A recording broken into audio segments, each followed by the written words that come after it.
Allez, on est de retour maintenant. On va parler de la Guinée équatoriale où le fils du président est sur la voie de la succession. Et avant de débuter, chers confrères, je voudrais qu'on ait un gentleman agreement, qu'on respecte le temps de parole les uns des autres. On prend cet engagement devant les téléspectateurs. Je m'engage. Les gens ont besoin de nous suivre, mais aussi de nous entendre. Et quand ça parle dans tous les sens, on ne nous entend pas. Je suis heureux que Dominique s'engage. D'accord. Okay. Si merci. On attaque la Guinée équatoriale. Théodorin Obiang Nguema, vice-président et fils du président, a pour la première fois présidé mardi un conseil des ministres, selon la télévision d'État TVGE, que Théodorin Obiang Nguema préside un conseil des ministres. C'est le signe tangible qu'il est bien sur la voie de succéder à son père, selon les observateurs de la vie politique équato-guinéenne. Adam Madjonou, c'est le moins qu'on puisse dire. Tout à fait, vous l'avez si bien dit. En réalité, moi, je me dis, si c'est peut-être le fait que le fils dirige un conseil des ministres qui peut pousser à croire qu'il est en train de vouloir succéder ou d'avoir des intentions de succession, je pense que la personne a mal vu. Parce que tout le cheminement, tout le périmètre qu'on a vécu de ce pays-là laisse présager directement que lorsque le père n'est pas là, c'est le fils qui dirige. Donc, tout est bien huilé à ce que le fils puisse succéder au père. Ce n'est pas quand même le fait qu'il dirige un conseil de ministres. Moi, je pense que faut se focaliser sur cet aspect-là. C'est biaiser le débat. C'est de biaiser le débat parce que il y a eu un moment où, au sein de la famille même, il y a eu encore des grades qui laissent présager que après même le père et que le fils advenait donc au pouvoir. D'ailleurs, même si cela arrivait, il y a toujours cette succession au niveau de la base, au niveau de la famille, qui sont déjà poussés à ce que tout... De potentiel. Ouais, donc moi je pense qu'il n'y a rien de nouveau dans ce pays-là.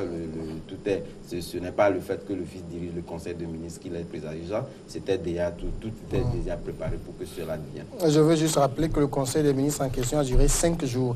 Dominique, on consacre la monarchisation du pouvoir... en Guinée équatoriale? Bon, qu'est-ce que l'on peut dire, puisque tout est fait pour que le fils Théodore puisse succéder à son papa, puisque, comme l'a dit mon confrère Adams tantôt, d'abord, il est actuellement le vice-président. Et dans la Constitution, en cas d'absence ou de quoi, machin, c'est le vice-président. Donc ça veut dire qu'aujourd'hui, si le père n'est pas là, n'est plus vivant et autres, c'est son fils qui est un président de facto.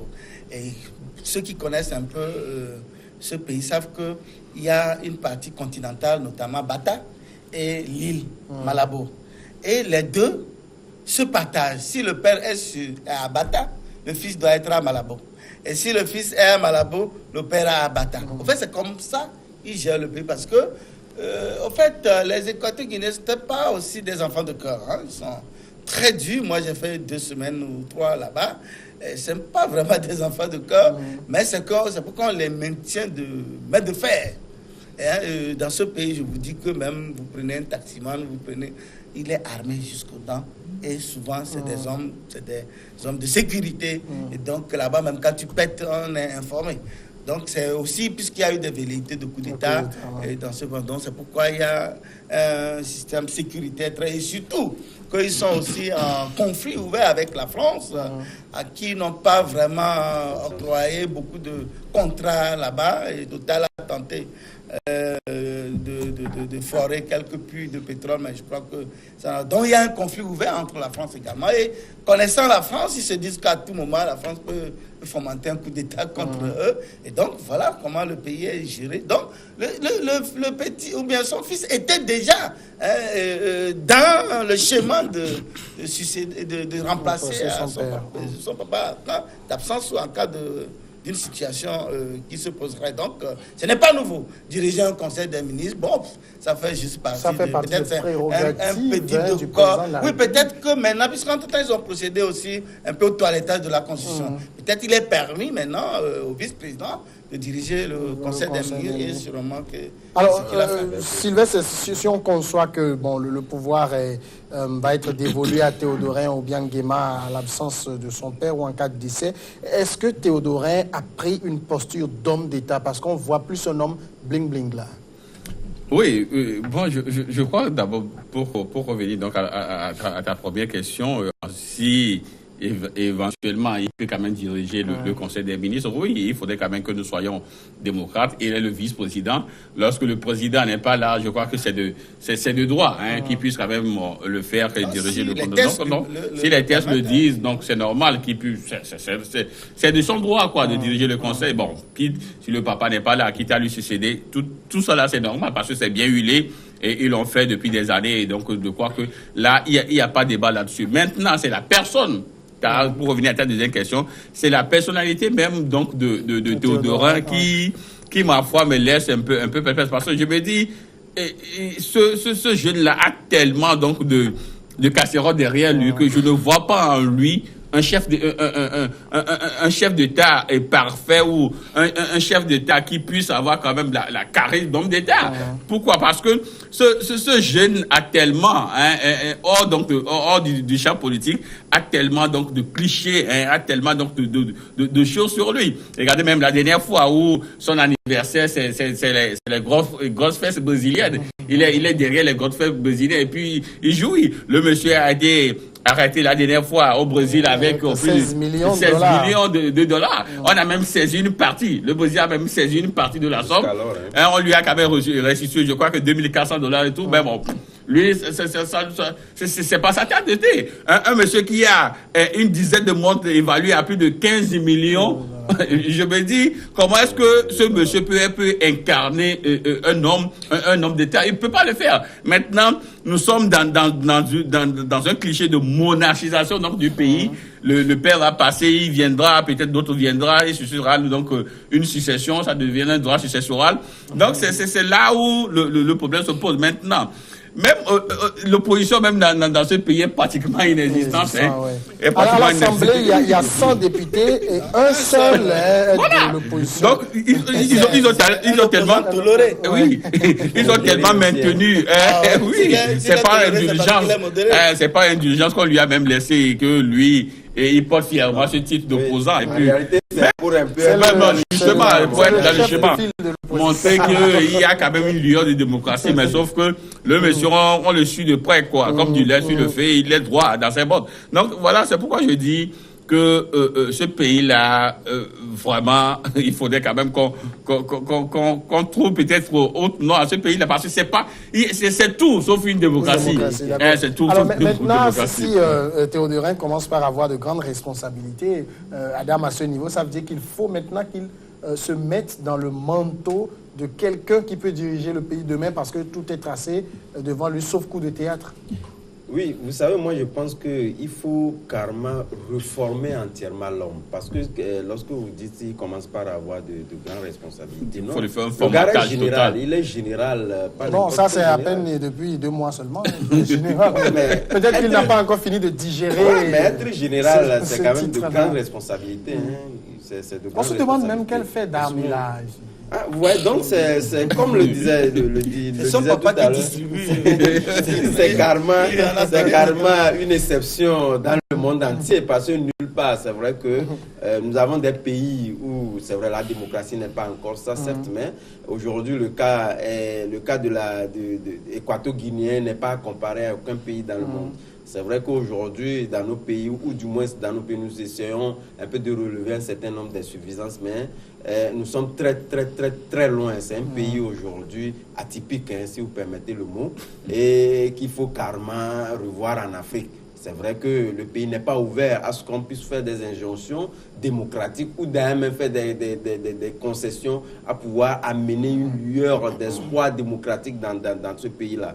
Et je pense que l'Union africaine devait commencer par un peu voir le cas Guinée et de la Guinée équatoriale.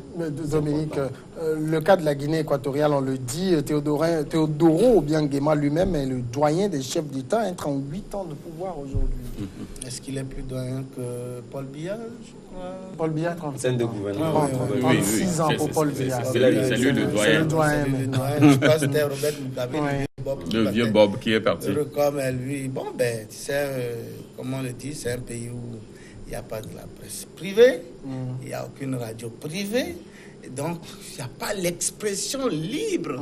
C'est-à-dire, ce débat, ben, on peut pas faire. Tu ne peux pas animer un tel débat. D'ailleurs, il n'y a même pas de télévision. Lorsque vous comparez ce débat, c'est trop dit. Donc, c'est dire que le pays est dirigé de main de fer par le père qui est en train de réduire ou bien concéder certains de ses pouvoirs à son fils. Et parce que bon, il n'est pas d'autres membres de famille. Oui, mais c'est les deux qui sont. Ces derniers temps, il montre aussi des signes de fatigue. Hein? Bon. Oui, il est âgé, il a 76 ans. Donc... Je remarque que c'est 100 ans aussi. Il est fatigué, étant un être humain, il sait qu'à tout moment, il peut tomber. Donc, mais il se dit qu'il doit tout préparer pour son fils, pour que son fils puisse continuer dans ce chemin. Parce que il y a une opposition très forte, hein, mais elle est en exil. Oui. Elle est en exil et cette opposition ne lui fait pas du tout aussi cadeau, comme on puisse le dire. Hein. Ils interviennent, ils relèvent, ils critiquent, ils font ce que... Mais c'est qu'ils ne peuvent pas mettre leurs pieds dans le pays. Donc ils peuvent s'amuser ailleurs, et surtout en Europe. Peut-être si en Afrique même, ils peuvent négocier pour aller les prendre. Et puis, donc c'est dire que quelque part, tout est fait pour que son fils puisse le remplacer selon le schéma qu'il a tracé, ou bien selon le schéma familial, pour que le pays puisse être toujours au même de la famille. Mais je crois qu'ils auraient pu faire un effort pour vraiment ouvrir le pays, permettre à une liberté, permettre aussi aux partis politiques d'exister. Parce que dire que si sont des députés, il n'y a qu'un seul de l'opposition, mais c'est vraiment scandaleux. Bon, donc moi je crois que c'est ça peut-être qui manque dans leur schéma. Bon, peut-être ils se disent que s'ils ouvraient, c'est comme tu donnes un peu ta main, on risque de te prendre tout le bras. Donc peut-être là, ils ne veulent pas du tout. Ils veulent, mais je crois qu'avec le temps, ça risque de...